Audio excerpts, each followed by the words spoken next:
So we're reading in the third canto, chapter 13, the appearance of Lord Varaha, and we'll start on text number 16. This is the appearance of Lord Varaha. Maitreya Uvacha Parameshti ta Hammadye tata sanam avikshadam katham menam sambhudyeshya iti tadyo diha shiram. We all right? Transition. Shri Maitreya said, thus seeing the earth merged in the water, Brahma gave his attention for a long time to how it could be lifted. So Lord Brahma, he's the supreme engineer, he's thinking how can we get the earth out of the submerged in the water, right? And the purport Srila Prabhupada says that according to Jiva Goswami, the topics that are delineated here, there are different millenniums. The present topics are of the Shreta Varaha millennium, and topics regarding the Chakshusha millennium will also be discussed in this chapter. Next text. I'm just going to read the translation and purports, okay? Because that way we can get into some flow, alright? So, Lord Brahma was thinking, while I have been engaged in the process of creation, can you hear me alright? While I have been engaged in the process of creation, the earth has been inundated by a deluge and has gone down into the depths of the ocean. So, huge inundation of water forced the earth to go into the ocean, the depths of the ocean. And he said, what can we do who are engaged in this matter of creation? It is best to let the Almighty Lord direct us. So here's Lord Brahma, seemingly in trouble, and he's trying to figure out what to do because of the nature of the earth being inundated by the water and submerged in the ocean. And the end of the translation, he said, it is just best to let the Almighty Lord direct us. In the purport, Srila Prabhupada explains that the devotees of the Lord, who are all confidential servitors, are sometimes perplexed in the discharge of their respective duties, but they are never discouraged. They have full faith in the Lord, and He paves the way for the smooth progress of the devotee's duty. So here's Lord Brahma, the head of our Sampradaya, such a high personality, the creator of the material universe, and he is, and Prabhupada explained, sometimes the devotees, even up to Lord Brahma, are perplexed as to what to do in the discharge of their respective duties. So Krishna, he puts his devotees in condition that they have to turn to him, because there's no other way to understand it, there's no other way to figure it out, cannot make sense of it. So this is the point, isn't it? Otherwise, if we think we can solve everything and do everything, why will turn to Krishna? Why would we become completely dependent on Krishna? Krishna says in Bhagavad Gita, and all of your activities depend on me. If we are not in perplexing and complicated and difficult situations, how will we learn to depend on Krishna? And Krishna says that you work under my protection and be fully conscious of me, then you will cross over all of the obstacles of conditional life by my grace, by my mercy. So even Lord Brahma is sometimes put into that condition, because everyone is ultimately servant to Krishna, everyone is dependent on him, everyone is under his protection, everyone is meant to be manmana bhava, fully conscious of Krishna. Well, if we can understand and do everything on our own, then where is the dependence of Krishna? Where's the cry? Where's the cry of the soul towards Krishna? So Krishna, sometimes he puts his devotees, Prabhupada says, the devotees of the Lord who are all confidential servitors. Lord Brahma is most confidential servitor. Sometimes they are perplexed. Perplexed means they cannot figure out what to do. Many times we would hear our Gurudev say, on the one hand, Mahaprabhu says that Trinadavi Sanijana, you should be more humble than the blade of grass lying on the street. But on the other side, he says that if someone is blaspheming devotees, or blaspheming the Shastra, or not speaking the philosophy properly, then you should be like a thunderbolt. You should fight for what is the truth. So we heard our Gurudev would say, so therefore I'm in a very perplexing, or very, what is the word? I'm in a dilemma. I'm in a dilemma as to what to do. So Krishna, sometimes he puts his devotees even up to the Lord Brahma. He puts them in a big dilemma, big perplexing, confusing, difficult situations, so that his devotee can, as Lord Brahma said, that simply it's so confusing and so complex, and we should just turn to the Lord. And we should find out from Him what is to be done in this situation. And Prabhupada explains that although they may sometimes be perplexed, they're never discouraged, because they have faith, full faith, that ultimately Krishna must have a plan. And ultimately He is the supreme controller, and that by depending on Him, that He will sort it out, that He will help us. Prabhupada says, they have full faith in the Lord, and He paves the way for the smooth progress of that devotee's duty.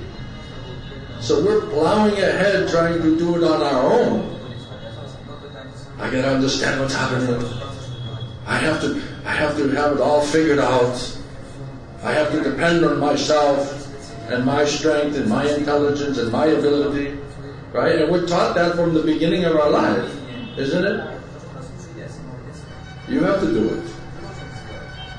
So, Krishna uses Maya, controls Maya, material energy, in such a way that it baffles everybody and puts everyone in a complexing or perplexed mood at sometimes. And devotee knows that all you can do is take complete shelter of Krishna and pray for strength and intelligence and understanding of how He wants us to engage and fulfill our duty or our service. Any question or point on that? Did you get it? Ya point out?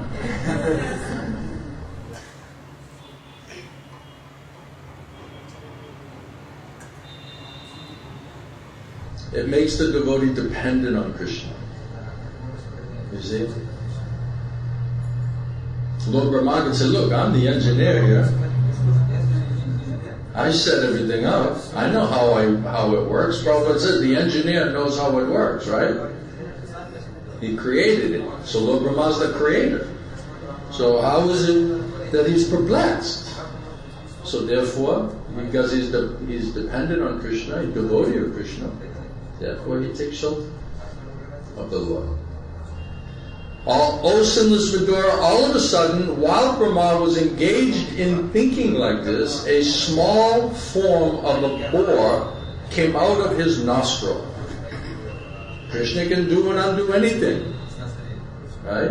You imagine all of a sudden you just see some small boar just come flying out of your nose? Right? Krishna's Yogeshwara, he's supreme mystic.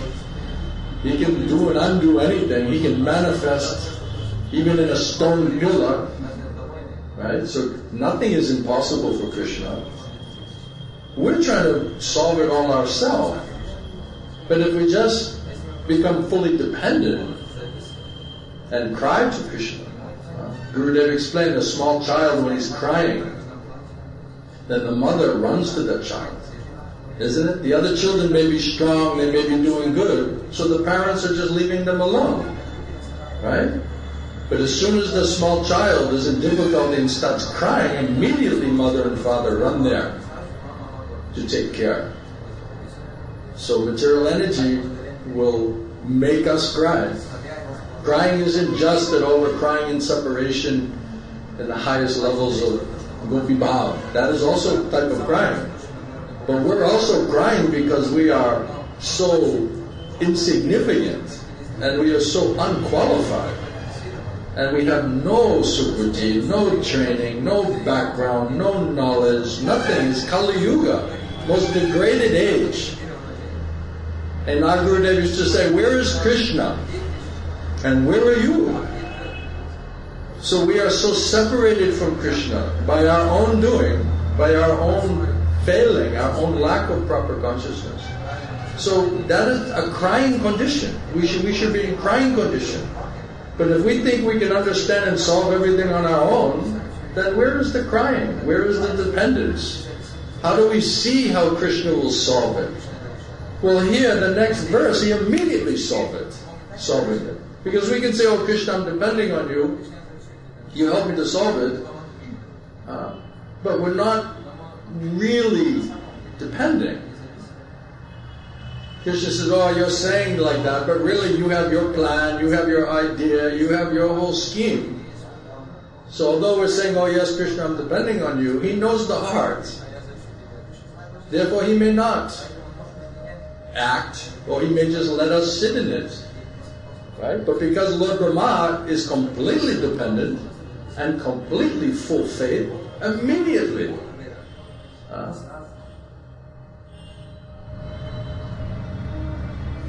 While Lord Brahma was engaged in this thinking and depending on the Lord, a small form of a boar came out of his nostril. And the measurement of that creature was not more than the upper portion of the thumb. O descendant of Bharata, while Brahma was observing him, that boar became situated in the sky in a wonderful manifestation as gigantic as a great elephant. It's not so difficult, right? You see the banyan tree, the little seed of a banyan tree, and then you see the full manifestation of banyan tree. So it's not difficult to understand how some seed form or some form can transform by the arrangement of the Lord through his material energy or through his internal spiritual energy. So that small boar went into the sky and then became manifested in a gigantic form as great as an elephant.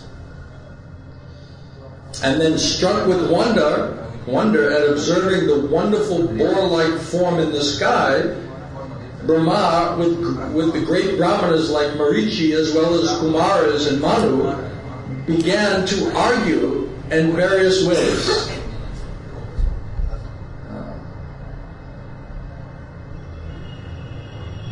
So is that not wonderful to have a small boar come out of your nostril and go up into the sky and manifest itself like a great elephant?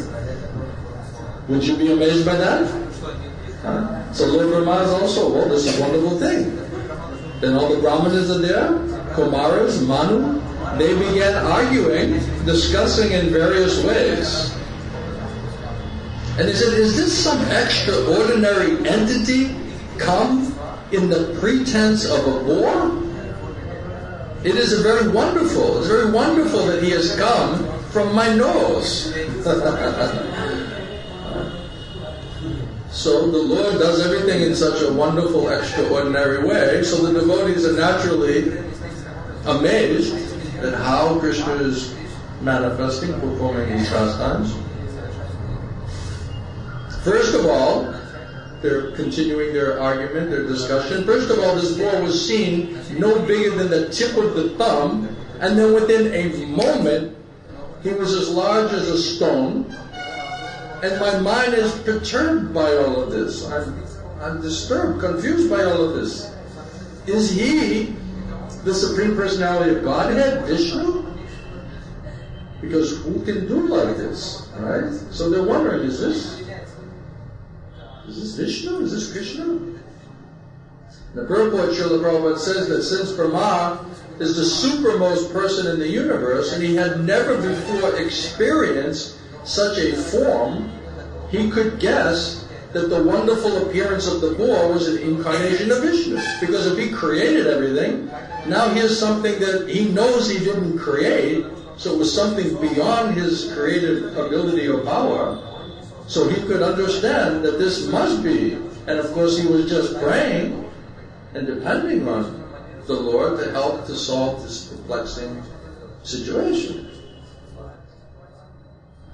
And the uncommon features symptomatic of the incarnation of Godhead can bewilder even the mind of Brahma.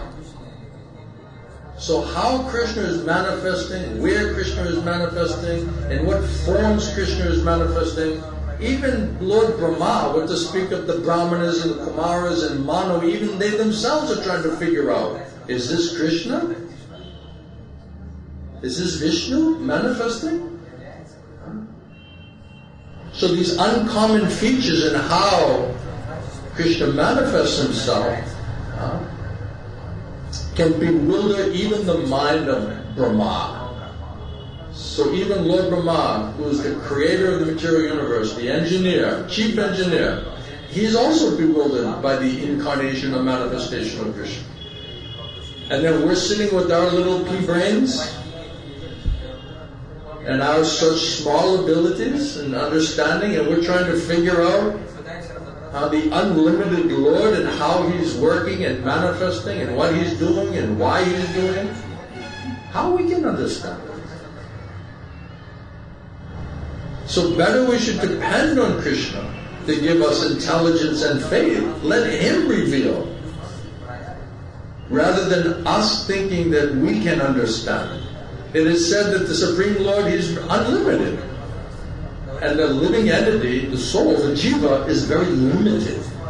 So how can the limited jiva understand the unlimited, supreme, omnipotent Lord? Unless He gives us some glimpse of understanding, unless He gives us some intelligence and faith, we cannot understand it. Even Lord Brahma is sometimes bewildered by how and why and where Krishna, Vishnu, is manifesting. You have something hot?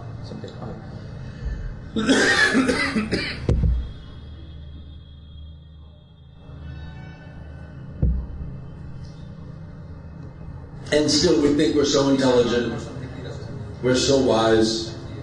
I'll just use my intelligence and my mind and my sense perception, and I'll understand in every instance how the unlimited Supreme Lord is manifesting and acting.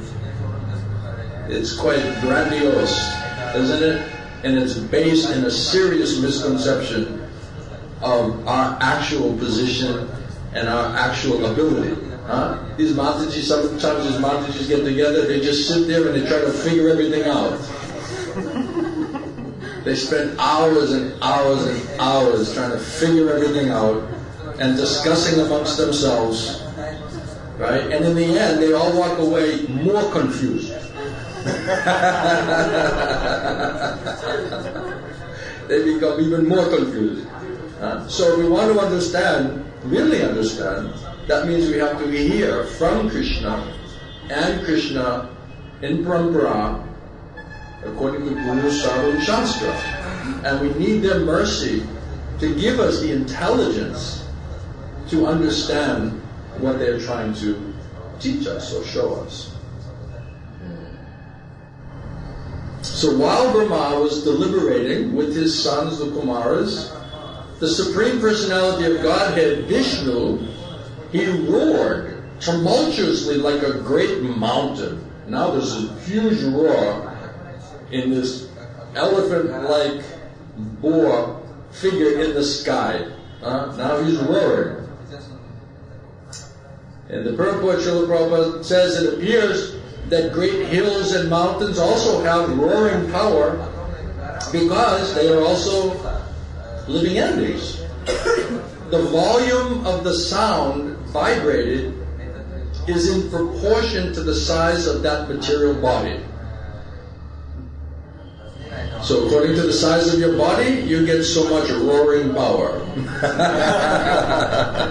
If you have a big body like a mountain, or big personality, then you can have a bigger roar. We have a little body and we want to have big roar. Right? We want to make a big sound. So while Brahma was guessing, still, the Lord Brahma has seen the form, he has heard the vibration, the roar of Varaha, of the boar. And while Brahma was guessing about the appearance of the Lord's incarnation as a boar, the Lord confirmed Brahma's contemplation by roaring again with his gorgeous loud voice. So now he sees this incredible figure which he didn't create, came out of his nostril and manifested in the skies, making the tumultuous roar like a mountain.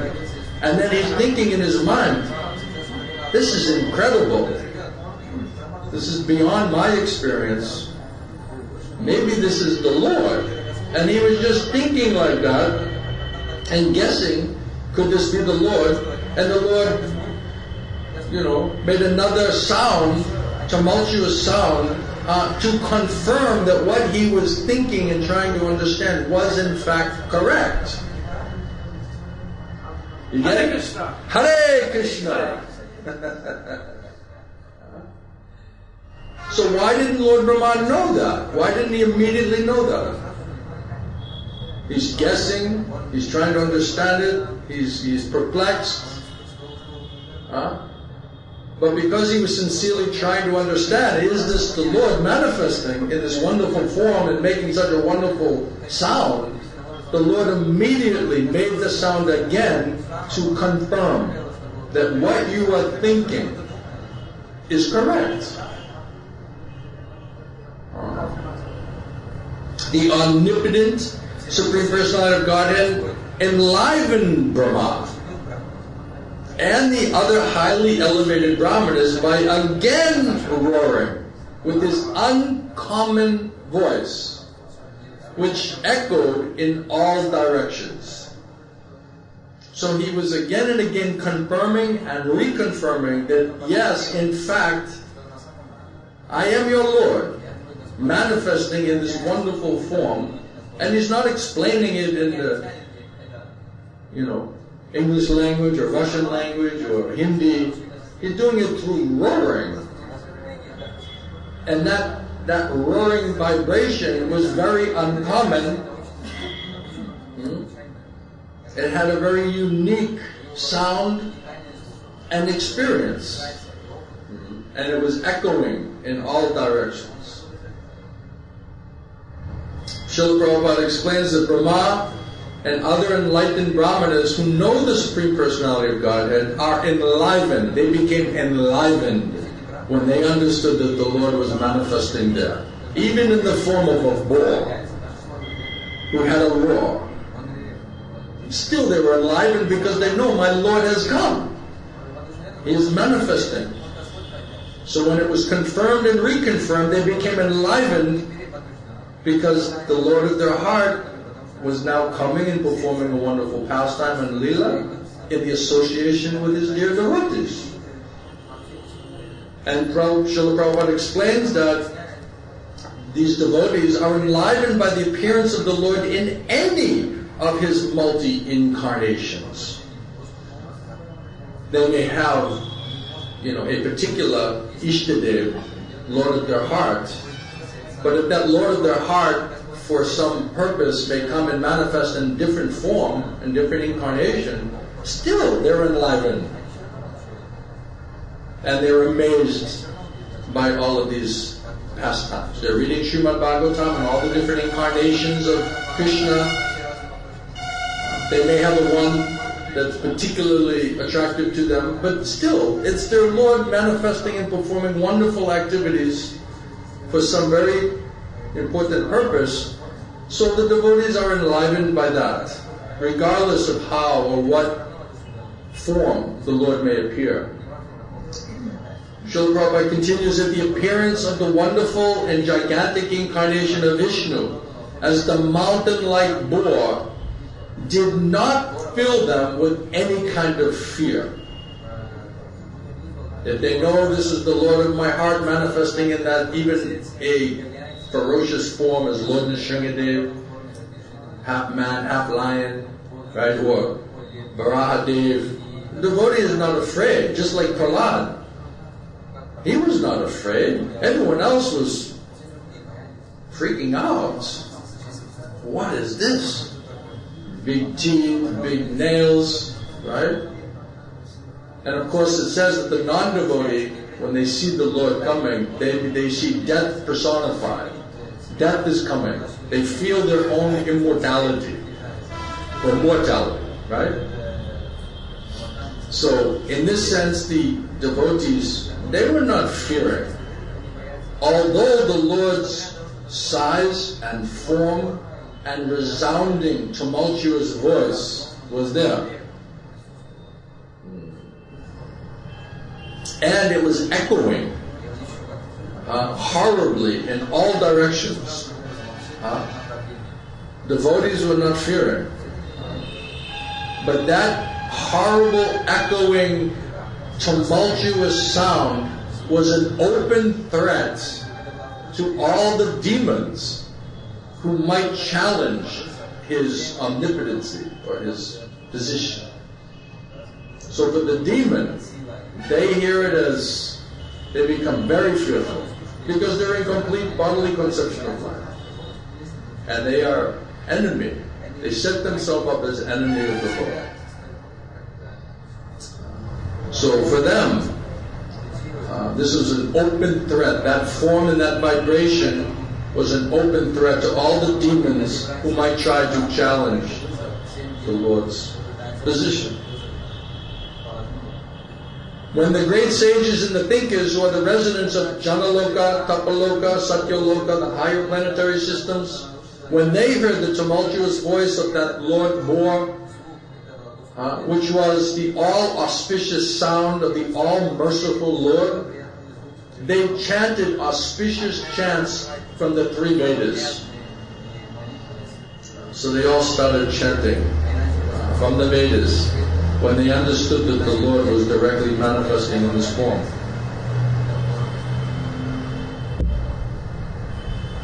Purport by Srila Prabhupada. The word Maya is very significant in this verse. Maya means mercy, specific knowledge, and it also means illusion. Therefore, Lord Boar is everything. He is merciful, he is all knowledge personified, and he is also illusion. Krishna says, I am in the heart of everyone. From me comes knowledge, remembrance, and forgetfulness, according to the desire of that living entity. So he is everything. You could say everything is part and parcel of Krishna. Nothing is separate from Krishna. And Krishna explained that anything that you see separate from me, know that to be my illusory energy.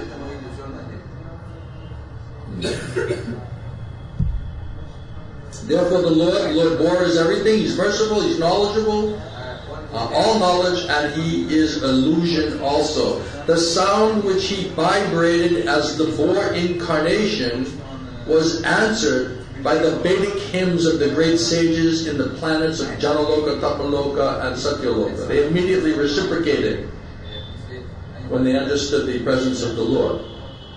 Did you think the boar incarnation was going to come and speak French? Huh? Or Russian? Although I did meet a couple of Russian guys on the plane which reminded me of boars. And even their vibration sounded also not human. The more they were drinking.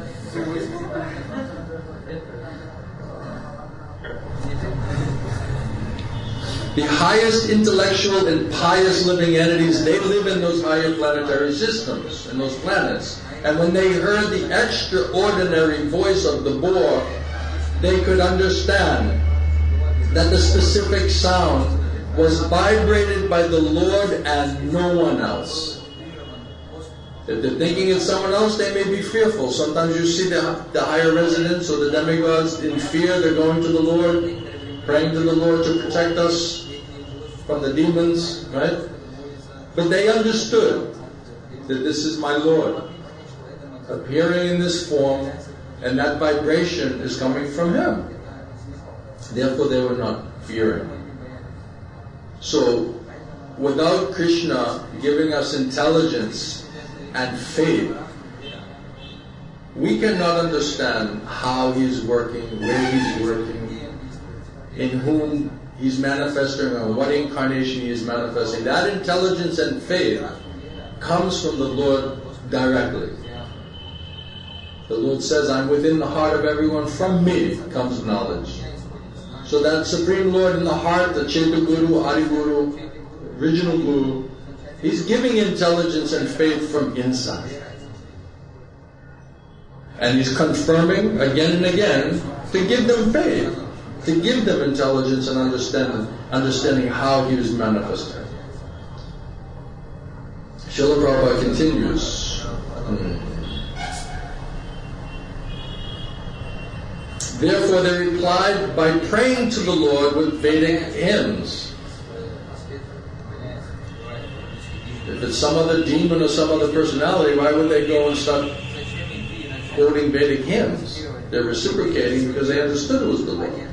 The earth planet was submerged in the mire, but on hearing the sound of the Lord, the inhabitants of the higher planets were all jubilant because they knew that the Lord was there to deliver the earth. Therefore, Brahma and all the sages such as Bhrigu, Brahma's other sons, and learned Brahmanas were enlivened, and they concertedly joined in praising the Lord with the transcendental vibrations of the Vedic hymns. The most important is the Brihan Naradiya Purana verse, Hare Krishna, Krishna Krishna, Hare Hare, Hare Ram, Ram Ram, Hare Hare. That's text. Playing like an elephant, he entered into the water. Playing like an elephant, he entered into the water after roaring again in reply to the Vedic prayers by the great devotees. Reciprocation, back and forth. They're communicating, right? Heart to heart. The Lord is the object of the Vedic prayers, and thus He understood that the devotees' prayers were meant for Him. Krishna says, by all the Vedas I am to be known. So glorifying or singing the Vedas are meant for the pleasure of the Lord, and the Lord understood it, and He understood their hearts.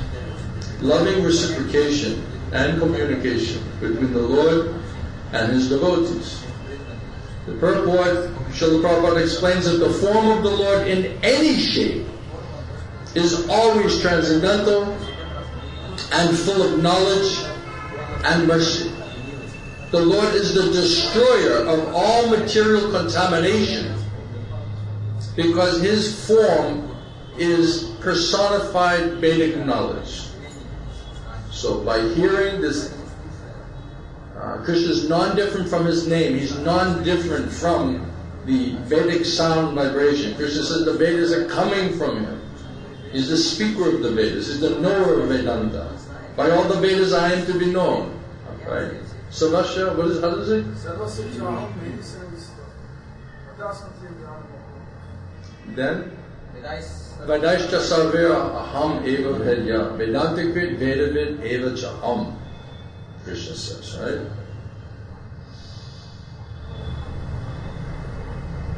The Lord is destroying the material contamination by hearing of Him in His form as the holy name and transcendental sound vibration. All the Vedas worship the transcendental form of the Lord. In the Vedic mantras, the devotees request the Lord to remove the glaring effulgence because it covers His real face. And that is the version of Ishupanishad. The Lord has no material form, but His form is always understood in terms of the Vedas. The Vedas are said to be the breath of the Lord, and the breath was inhaled by Brahma, the original student of the Vedas. He inhaled that sound vibration. Inhaled it. Huh?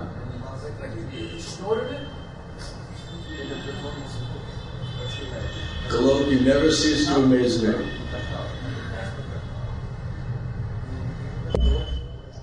He ingested it.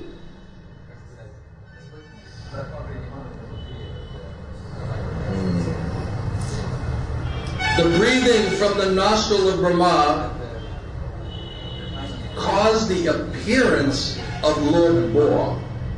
And therefore, the Boar incarnation of the Lord is the personified Vedas.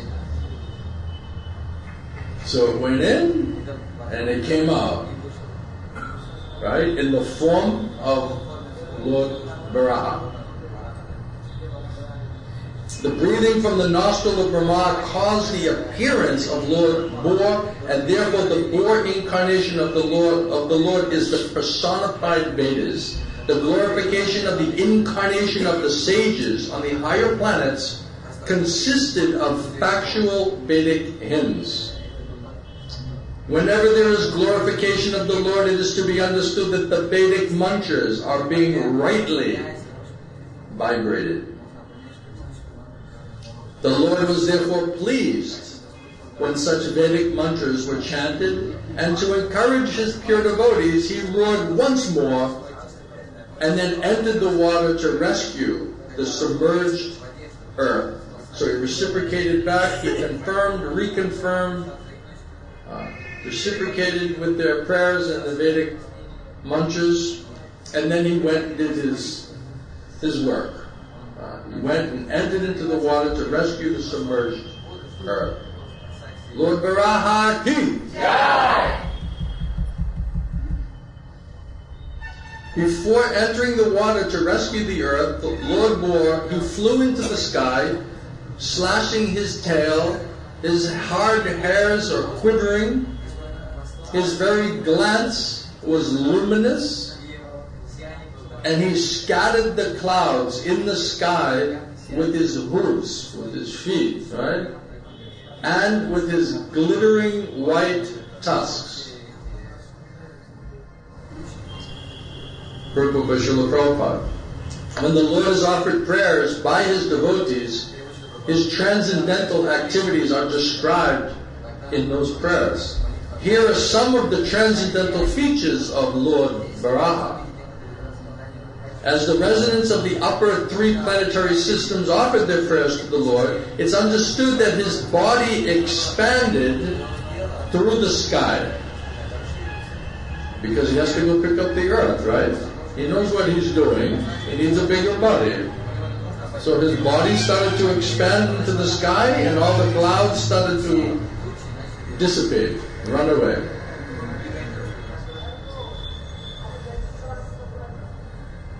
It is stated in the Brahma Samhita that His eyes are the sun and the moon. Therefore, His very glance over the sky was as illuminating as the sun and the moon. The Lord is described herein as Mahija, which means either a big mountain or the sustainer of the earth. In other words, the Lord's body was as big and hard as the Himalayan mountains. Otherwise, how was it possible that He kept the entire earth on the support of His white tusks? The poet Jayadev, a great devotee of the Lord, has sung of the incident in his prayers for the incarnations. Do you know that prayer? Vasati Dashana Sikhare. Vasati Dasana Sikhare Dharani Tava Lagna Sasini Karanta Kareva Nigamna Kesavadruta Sukara Rupa. All glories to Lord Keshava, Krishna, who appeared as the boar. The earth was held between his tusks, which appeared like the scars on the moon.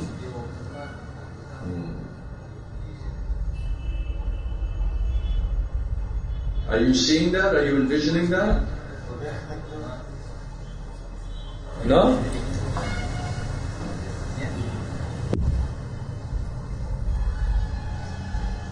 He was personally the Supreme Lord Vishnu, and therefore he was transcendental.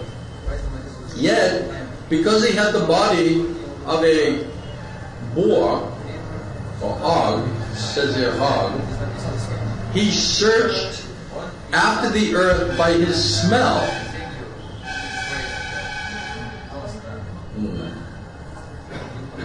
He was using the body that was there, right? Okay, it's the body of a boar, a body of a hog. Okay, well, how do they understand what's happening? Is they smell. So he was smelling for where is the earth in the water. Right? And his tusks, they were very fearful. And he glanced over the devotee brahmanas engaged in offering prayers, and thus he entered the water. He's the supreme showman, isn't it? He could just say, okay, earth, leave the water and go back where you're supposed to be, right? But no, he comes out of the nose of Lord Brahma, expands in the form of a boar, his fearful tusks. He's the ultimate drama king, the king of drama. How do you say that?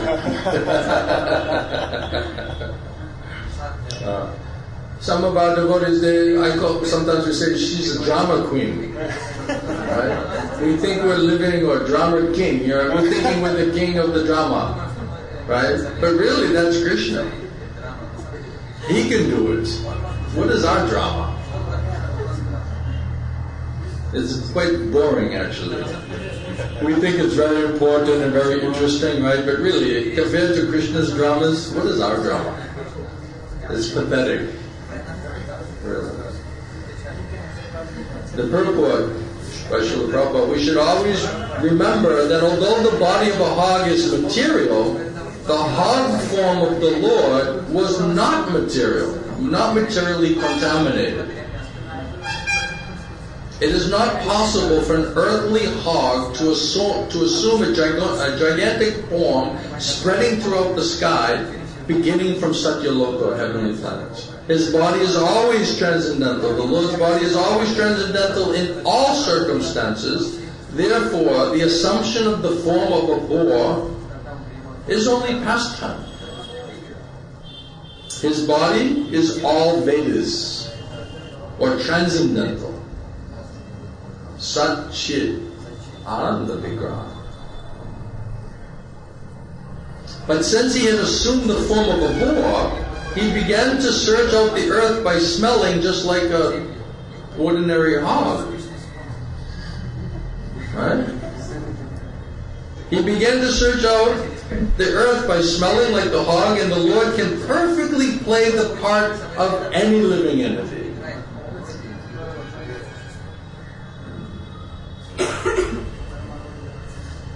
Because everything's coming from the Lord. Everything's coming from Krishna. Nothing is separate from Him. He's the creator. The ultimate creator, right? The gigantic feature of the boar was certainly very fearful for all non-devotees. But to the pure devotees of the Lord, he was not at all fearful.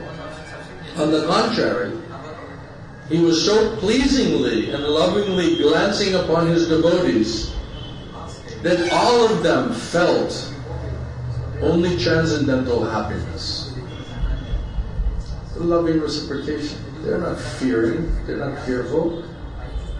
Prahlad was not fearing, right? So diving into the water like a giant mountain, Lord Boar Varahadev, he divided the middle of the ocean, and two high waves appeared as the arms of the ocean. So such force separated the ocean and appeared like two arms, which cried loudly as if praying to the Lord, "O Lord of all sacrifices, please do not cut me in two." So the ocean is saying, is a little nervous. Such force, right? "Please do not cut me in two. Kindly give me your protection."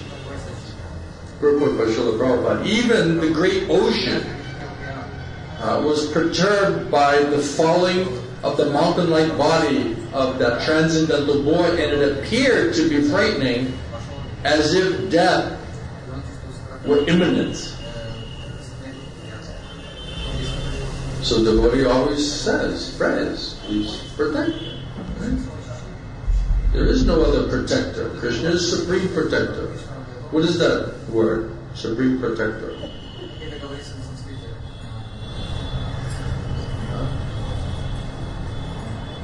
We're all scholars, right? What do you think? Supreme protector.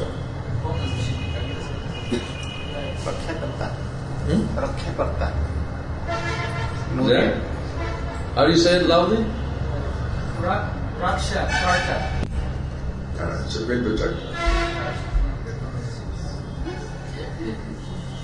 Lord Buddha penetrated the water with his hooves.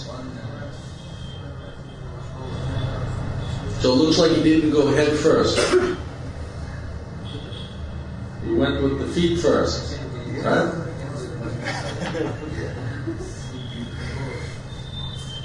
And those hooves, those feet were like sharp arrows, and found the limits of the ocean, although it was unlimited. We say that when we want something big, we say, oh, it's like unlimited like the ocean. But the Lord is actually unlimited. So He can expose that even the ocean is not really unlimited. Right? He saw the earth, the resting place for all living beings, lying as it was in the beginning of creation, and He personally lifted it up. Purport by Srila Prabhupada. The word Prasayam is sometimes interpreted to mean Prasatala, the lowest planetary system, but that is not applicable in this connection. According to Vishwanath Chakravarti Thakur, the earth is 7 times superior to the other planetary systems, namely Tala, Atala, Palatala, Vitala, Rasa, Tala, and Patala, etc. Therefore, the earth cannot be situated in the Rasatala planetary system. It's described in Vishnu Dharma. Therefore, the Lord found the earth on the bottom of the Garbhodaka ocean, where the planets rest during the devastation at the end of Brahma's day. That's interesting. I thought that the devastation meant everything was devastated. But here, it's that the inundation, the water, just simply, the planets are sitting in the Garbhodaka ocean at the end of Brahma's day. And the Lord came in the form of Lord Varaha to rescue the earth.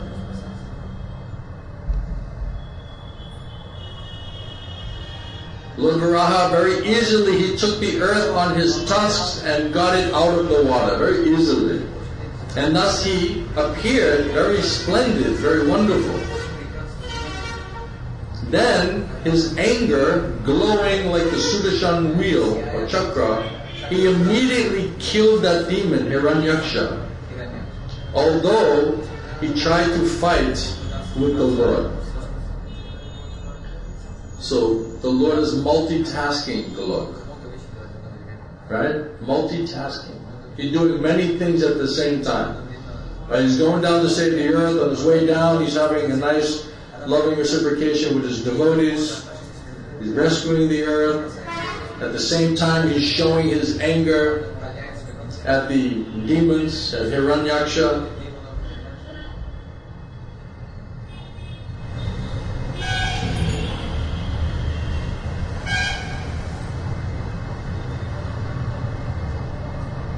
In the purport, Prabhupada says, Srila Vishwanath Chakravarti suggests that the sage Maitreya, in this description of the Lord in the form of Varaha, amalgamated or was bringing both the different boar incarnations who appeared in different millenniums, in different devastations. And he's just summarizing them in this description to Vidura.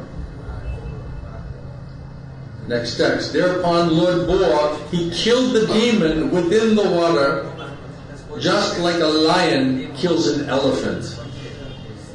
The cheeks and the tongue of the Lord became smeared with the blood of that demon, just as an elephant becomes reddish from digging in the purple earth. Then the Lord, playing like an elephant, suspended the earth.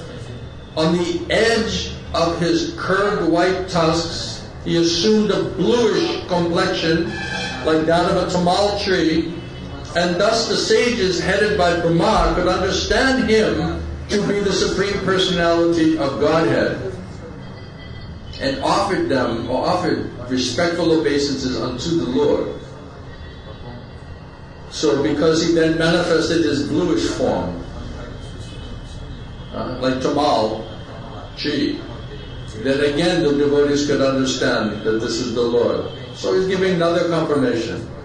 More intelligence, more faith, wonderful pastime, uncommon pastime, uncommon vibration, uncommon form, and now that form is turning the color of Krishna, like tamal tree.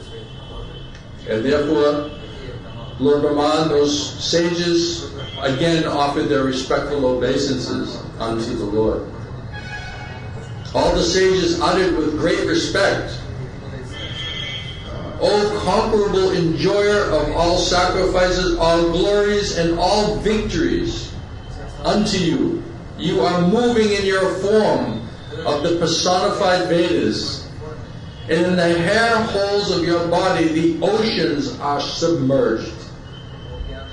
For certain reasons, to uplift the earth, you have now assumed the form of a boar. So the Lord, to perform certain activities, for certain reasons, manifests and incarnates in different forms. The Lord's not going to, Krishna's not going to come down, playing his flute, wearing, village silken clothes and diamonds and jewelry. It's not the right body to go pull the earth out of the water, isn't it?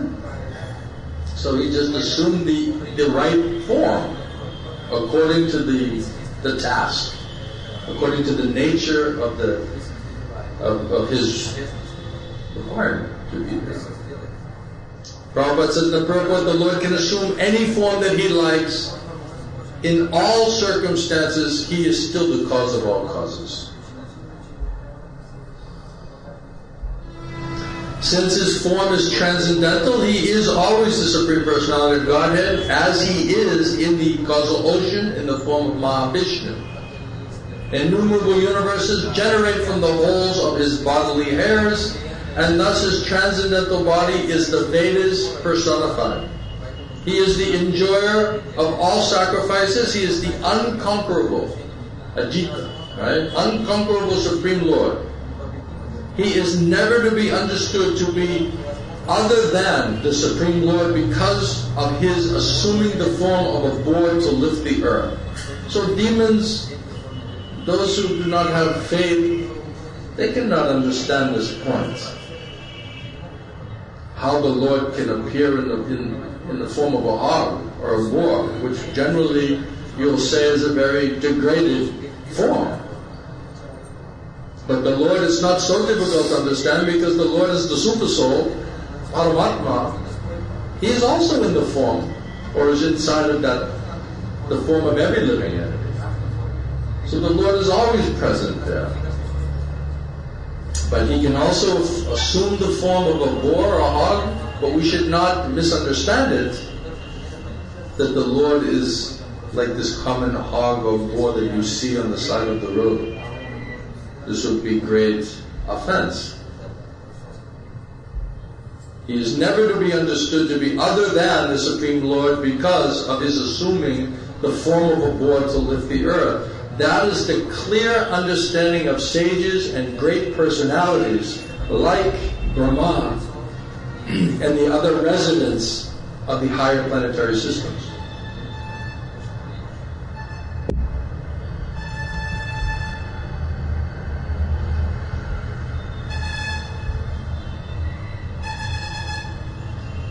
Next translation. O Lord, your form is worshipable by performance or performances of sacrifice, but souls who are simply miscreants are unable to see you. Souls who are simply miscreants are unable to see it. All the Vedic hymns, Gayatri and others are the touch of your skin. In your bodily hairs is the kusha grass. In your eyes is clarified butter. And in your four legs are the four kinds of fruit of activities. So for the karmi, materialist, the miscreant, he's just saying, oh, there's a hog. Right? But for the devotee, he's saying, the Vedic hymns, Gayatri and others are the touch of your skin. In your bodily hairs is kusha grass. It's a question of vision, right? In your eyes is clarified butter. The devotee is seeing something completely different. And your four legs are the four kinds of fruit of activities. Gurudev would say, don't think that everyone is getting the same darshan. Don't think that everybody is seeing the same. It's according to one's adhika, one's qualification. Srila Prabhupada's purport, there is a class of miscreants who are known in the words of Bhagavad Gita as Veda Badi, or so-called strict followers of the Vedas. They do not believe in the incarnation of the Lord. What to speak of the Lord's incarnation as a worshipable hog? So they can't even accept that Krishna, in the highest form, as Avatari, the source of all avatars. They cannot accept that form of the Lord. What to speak of the Lord coming and manifesting in the form of a hog? They can never understand that, right? They describe worship of the different forms or incarnations of the Lord as anthropomorphism. In the estimation of Srimad Bhagavatam, these men are miscreants. These men are miscreants. In Bhagavad Gita, Krishna says they're called not only miscreants, but also they're fools and lowest of mankind. And it is said that their knowledge has been plundered by illusion due to their atheistic temperament. So because of this atheistic temperament, this enviousness of God and God's devotees also, one cannot see or understand. Krishna says, I'll never reveal myself to you. Those who are fools and rascals, I'll keep myself hidden from you if you try to approach me without bhakti. Not karma, not jnana, not yoga. Krishna says, bhakti mama vajanati, only by bhakti can I be known. So Krishna says, if you try to approach me or understand me, in any of these other ways, I'll never reveal myself to you. What is that verse? What is it? Naham prakasha sadasha. Yoga maya samandita. So if you do karma, gyan, or yoga to understand the absolute truth, Krishna says, I'll never reveal myself to you. Only by bhakti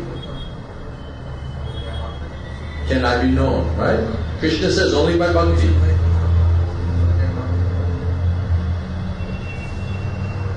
What is it? Tesham satatayuktanam bhajatam kritipurvakam dadami buddhiyogam tam jenamam upayantite.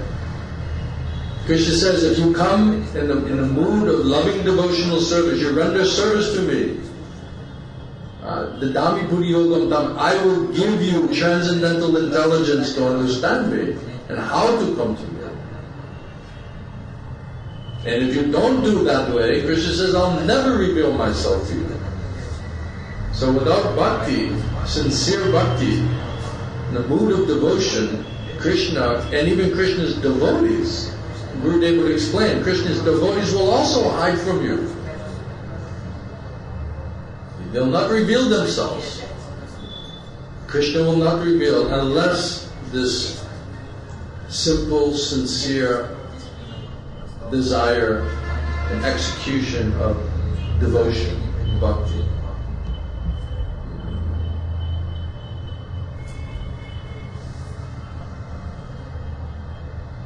So their knowledge is stolen by illusion due to this atheistic impersonalism.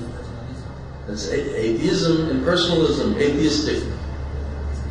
Some devotees said to Prabhupada, why you're always preaching to these Mayavadis, to these impersonalists? Why you're always taking boots and kicking on face, as Prabhupada would say, right? Why are you always preaching to them? Prabhupada says, I'm not preaching to them, I'm preaching to you. You guys are the impersonalists. Nirvishesha Sunyavadi, right? So as devotees we say, oh, Prabhupada is just destroying all of that impersonalism and atheism in mankind. What about the impersonalism and atheism due to our own enviousness within our own heart? Isn't it? Golo? Am I saying the right thing? Yes. Yeah? No. So their knowledge has been stolen by illusion. It's been plundered due to atheistic temperament or impersonalism. For such condemned persons, the Lord's incarnation as a gigantic hog is invisible to them. They can never see it, they can never understand it. These strict followers of the Vedas who despise the eternal forms of the Lord may know from the Bhagavatam, Srimad Bhagavatam, that such incarnations are personified forms of the Vedas. Lord Boar's skin, his eyes, his bodily hair holes are all described here as different parts of the Vedas. He is therefore the personified form of the Vedic hymns and specifically the Gayatri mantra.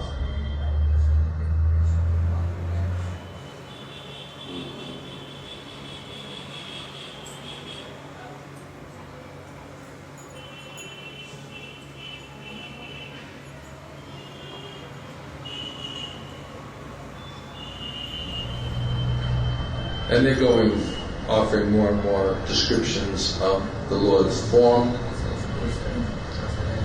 as being parts of sacrifice and Vedas.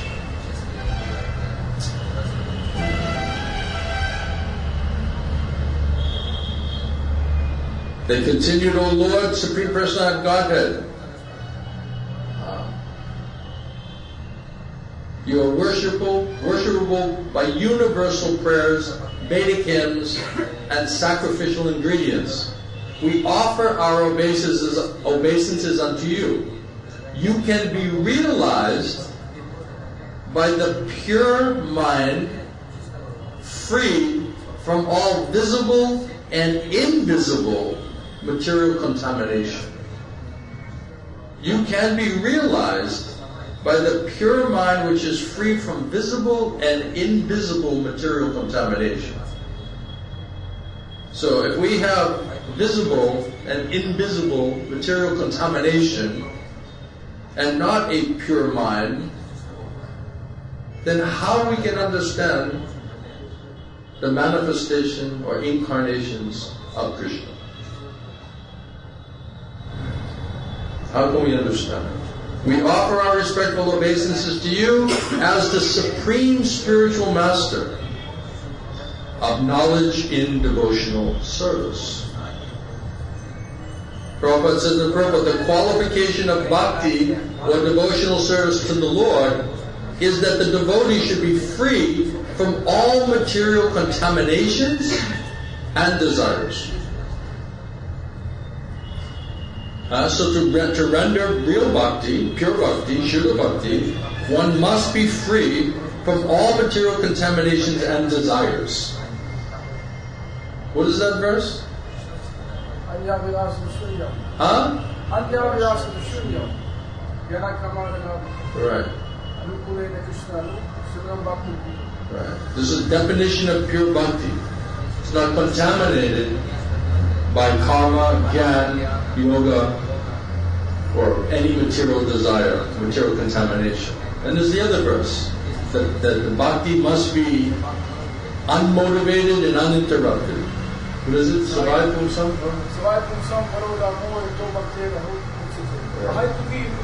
Haitaki apatiyata. So that pure devotion must be free from all material contamination and it must be uninterrupted in order to be qualified as bhakti, real bhakti. Prabhupada says the qualification of bhakti or devotional service to the Lord is that the devotee should be free from all material contaminations and desires. It's a very clear statement. So what type of bhakti? Mixed bhakti or pure bhakti? Are we looking at it from tattva vichar or para vichar consideration? Is it in practice or is it realized? What is the quality of that bhakti? That's the point. So Prabhupada says the qualification of the bhakti or devotional service to the Lord is that the devotee should be free from all material contaminations and desires. This freedom is called vairagya, or renouncement of one's material desires. One who engages in devotional service to the Lord according to the regulative principles is automatically, gradually, freed from these material desires. And in that pure state of mind, one can then realize the personality of Godhead. So without that purity and simplicity, one cannot understand it. The Lord will never reveal Himself. I asked Gurudev one time that it seems that what you're saying is you have to be a pure devotee to recognize a pure devotee. And Gurudev said, yes. Otherwise, how can you tell? The purity is required. Srila Prabhupada says a very similar thing. He says it takes one to know one. Takes one to know one. What else? Do you have any other quotes on that? So without the simplicity, which Srila Gurudev explains, the simplicity allows you to cultivate faith. So without simplicity and faith, which is the result of that pure mind, one cannot understand Krishna and how and where He's manifesting. Right? The personality of Godhead being situated in everyone's heart, He instructs the devotee regarding pure devotional service so that he may ultimately achieve the association of the Lord. Dadami Buddhi Yogam Tam. Krishna says, I will give you intelligence. But the sincere desire to want to become pure devotee, to want to render pure devotional service, that is the prerequisite, that is the requirement for the Lord to then help us to progress further on the path.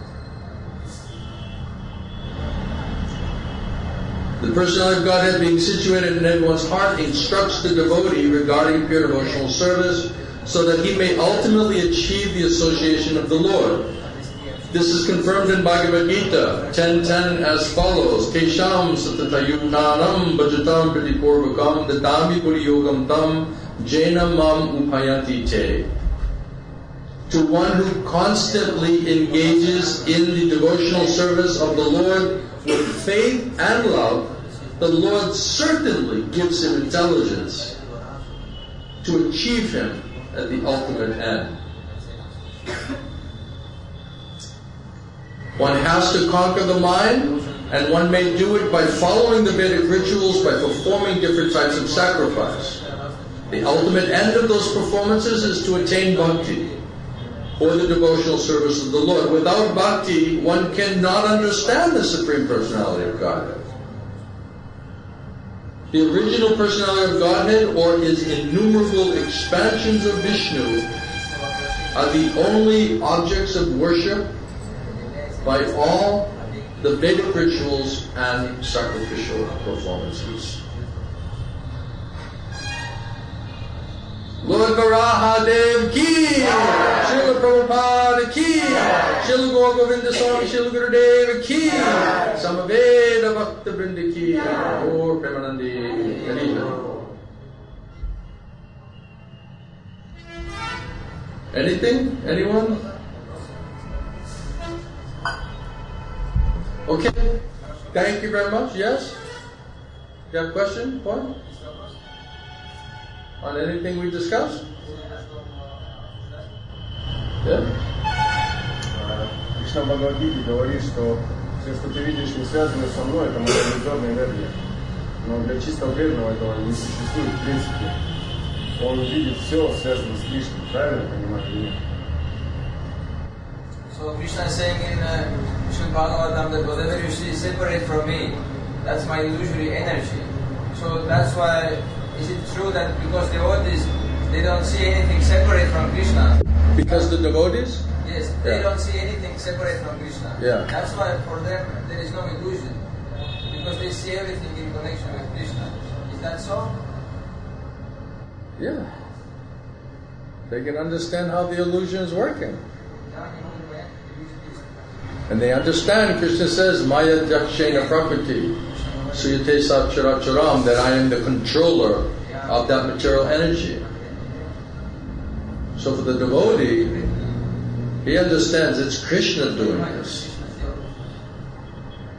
He may do it directly or indirectly, but ultimately it's Krishna, because Krishna says he's the controller of the material energy. So that material energy is working on a devotee to punish us or to give us heavy lashes to rectify us. The devotee says, oh, that's Krishna doing that to me.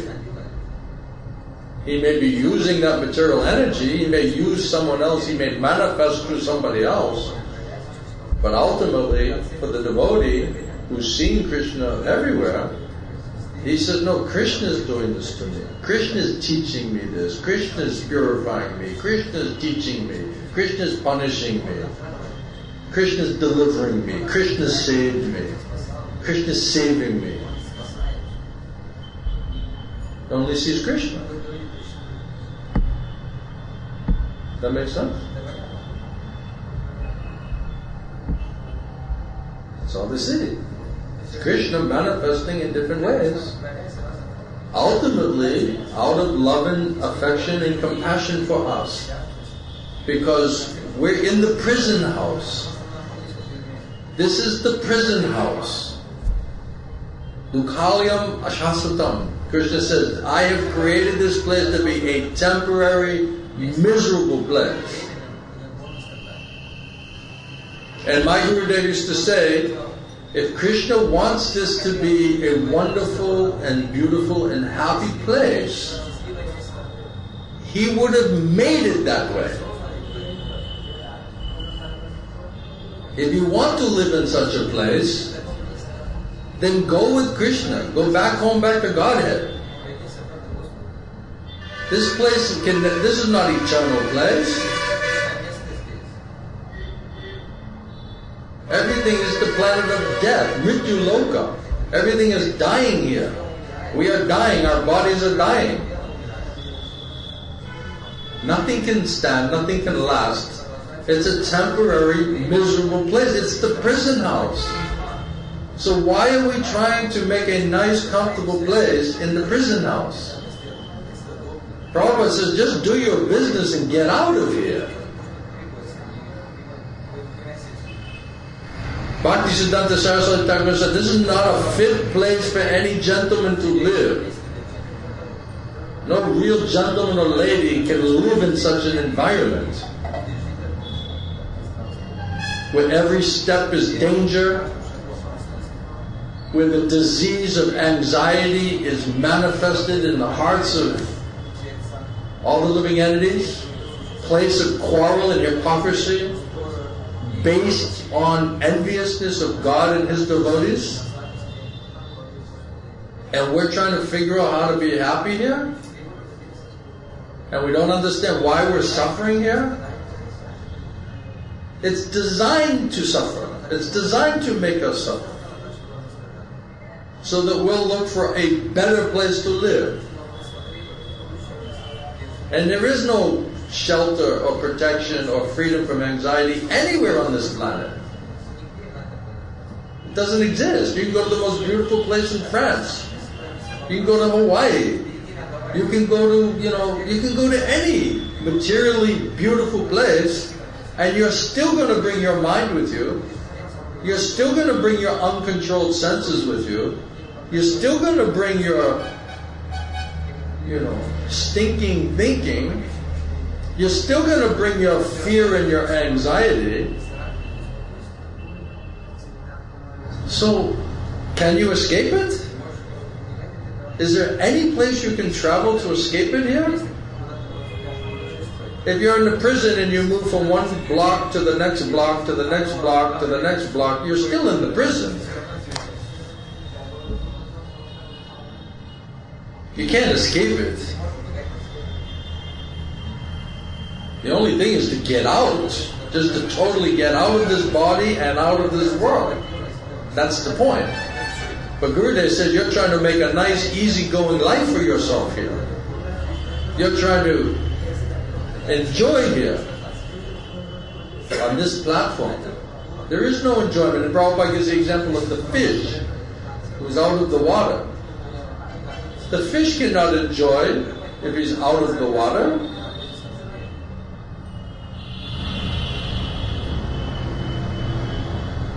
We are spiritual beings trapped in material bodies. This is not our environment. This is not the environment that we can truly be peaceful and happy.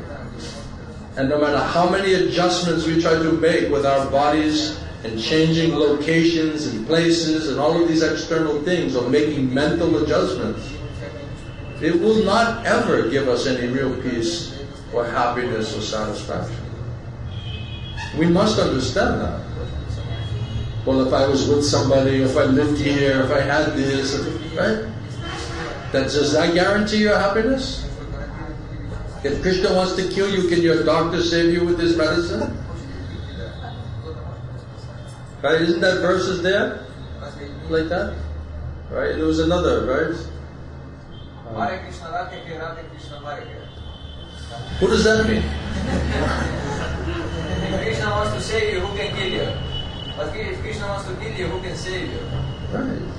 But beyond that point is that if Krishna wants to kill you, your medicine, there's examples, like medicine by a good doctor, it's not going to save you, or a good sturdy boat on the ocean, that's not going to save you. If Krishna wants to kill you, none of these things no mental material adjustment will work. We're suffering because of our karma. More or less. And unless Krishna says you come and surrender to me, you cannot get free from your karma. So moving your karmic body from one place to another, or with one person or another, is not going to save us from the suffering of the reaction of our karma. Krishna says, if you surrender to me, sincerely, wholeheartedly, I'll destroy your karma. I'll destroy the reaction, the suffering of your karma. Don't fear. So we're doing everything but that and being harassed by our karma, which is like a chakra, just chasing us. We cannot escape our karma unless we surrender to Krishna. We cannot get free from the suffering of our karma unless we surrender to Krishna. And the temporary miserable nature of this place, the prison house, is meant to make us realize that the only real shelter and protection and relief will come by your surrender to Krishna. How do we know what is our surrender to Krishna? Because we got instructions from our spiritual master. That following and surrendering to the instructions of our spiritual master, that is our surrender to Krishna. That is us saying to Krishna, I am surrendering to you. That's why it says, making the instructions of the spiritual master your life and your soul. That is the secret of success in spiritual life. We're looking for relief and not wholeheartedly accepting the instructions, which are our acts of surrender to Krishna. That is our mistake. That is our foolishness. There is no other solution. There is no place you can go. If there's not an internal surrender to those instructions, this chakra will just chase us. There will be no peace or satisfaction, shelter or protection, no matter where we may go. That's my understanding. Is that right? What do you think? Yeah? So when you say, well, what is the life and soul? What are the instructions which you're making your life and your soul? I don't know. I don't know what I'm supposed to do. I don't know where that is. Like we're just lost. That means we've not made the instructions our life and soul. And that's the only solution to our suffering condition. So maybe we should rethink and re-understand and rededicate ourselves to a true act of surrender to Krishna, which means strictly following the instructions of our spiritual master. And that solves everything. No matter what is your problem. Everyone comes with a different problem. This problem, that problem, this. All I do is hear problems, everyone's problem. But the answer is always the same. The solution is always the same. And Shukadev Goswami, he says like that. This solution, this answer, is the same for all people of all times and all cultures and all places. This is the only solution. To hear and to chant, to glorify the Lord, to serve in His mission, to serve the instructions and the mission of our spiritual master. That is the solution. But Maya is trying to give us, no, if you just went here, if you just moved there, if you just got another person in your life, if you just had a baby, if you had more money, if you went to school, if you, right? Endless things Maya is putting in our head. This will solve your problem. This will make you peaceful and happy. Who doesn't want to be peaceful and happy? You like suffering? Do you like heavy lashes? Does it feel good? Yummy. And still it's not enough. Still we're so stubborn. We're so foolish characters that more heavy lashes are required. Such is our position. But still the solution is always the same. So we should always hear the solution so we don't forget, so we understand practically what we can do to solve whatever problem is bothering us. Because we forget. Then we hear, we'll just follow the instructions of your spiritual master, that will solve everything. It's like, duh, really? What was I thinking? So we have to keep it really simple.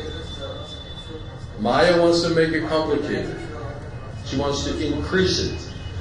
We have to simplify it down to just the instructions and taking in shelter of the instructions. That is the only solution. It's the only relief. It's the only place for relief from suffering condition. Let us meditate on that. And rethink, what do you want? You like a life filled with anxiety and fear and uncertainty, where a conditioned soul doesn't know what to do and what not to do, and we're just groping in the dark? That's the kind of life we want to lead? It doesn't sound very sane, does it?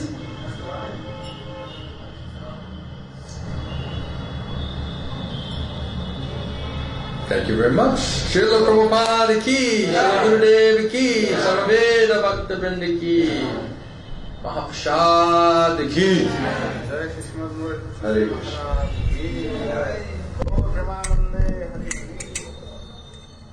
Varahadev Bhagavan ki.